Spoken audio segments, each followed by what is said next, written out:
వరద బాధితులను కూటమి ప్రభుత్వం అన్ని విధాలుగా ఆదుకుంటుందని కూటమి నాయకులు అన్నారు. పి గన్నవరం నియోజకవర్గంలోని వరద ప్రభావిత ప్రాంతాలను కూటమి నాయకులు సందర్శించారు.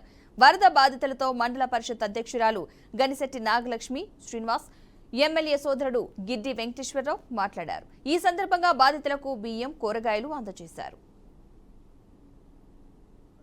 నాయుడు గారు, అదేవిధంగా ఉప ముఖ్యమంత్రి వర్యులు శ్రీ పవన్ కళ్యాణ్ గారు ఈ యొక్క వరద ప్రభావిత ప్రాంతాల్లో ప్రజలను ఆదుకునే సంకల్పంతో 25 కేజీల బియ్యాన్ని అదేవిధంగా నిత్యావసర వస్తువులను కూడా పంపిణీ చేసేటువంటి క్రమంలో జనడు లేని విధంగా 2022-23 వరద ప్రభావిత ప్రాంతాల్లో కూడా చేయనటువంటి విధంగా ఈరోజు గౌరవ శాసనసభ్యులు శ్రీ గిడ్డి సత్యనారాయణ గారి నేతృత్వంలో ఈరోజు ఈ మండలంలోనే అత్యధిక స్థాయిలో అంటే సుమారు 4077 మందికి ముందుగా మనం ఏదైతే ఆ బెనిఫిట్స్ని ఎంపిక చేశామో అది కాకుండా పూర్తి స్థాయిలో 100% ఏదైతే బెనిఫిట్స్ ఉన్నారో వాళ్ళందరికీ కూడా పూర్తి స్థాయిలో ఈ వరద సహాయం అందించే విధంగా సుమారు మరలా ఒక 4000 మంది 3909 మందికి ఎప్పుడు తీసుకొచ్చి ఈరోజు పూర్తి స్థాయిలో అంటే వైకొత్తపల్లి ఉన్నటువంటి 759 మంది ఎవరైతే బెనిఫిట్స్ ఉన్నారో వారందరికీ కూడా పూర్తి స్థాయిలో ఈ యొక్క కార్యక్రమాన్ని నిర్వహించడానికి అత్యంత ముంపు ప్రాంతం పి గన్నవరం నియోజకవర్గం, అందులో పి గన్నవరం మండలం.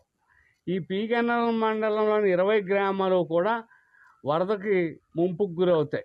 వరదలు వచ్చినప్పుడు కూడా ఆనాటి ప్రభుత్వం ఏ విధమైన సహకారం అందించిన పరిస్థితుల్లో ఈ గ్రామాలన్నీ చుట్టుముట్టి సుడిగాలి పర్యటన చేసిన శాసనసభ్యులు గిడ్డి సత్యనారాయణ గారు మరి 20 గ్రామాలకి కూడా పూర్తిగా రేషన్ కార్డు ఉన్న అందరికీ కూడా బియ్యం కానీ నిత్యావసర వస్తువులు కానీ పంపిణీ చేయడం జరిగింది. వారికి ముందుగా 5 గ్రామాలు మిగిలాయి. మొండపులంక, లంకలగన్నవరం, వైకొత్తపల్లి, ముంజివరం, ముంగండపాలెం. అది ఈ రోజున డిస్ట్రిబ్యూషన్ ఇవ్వడం జరుగుతుంది.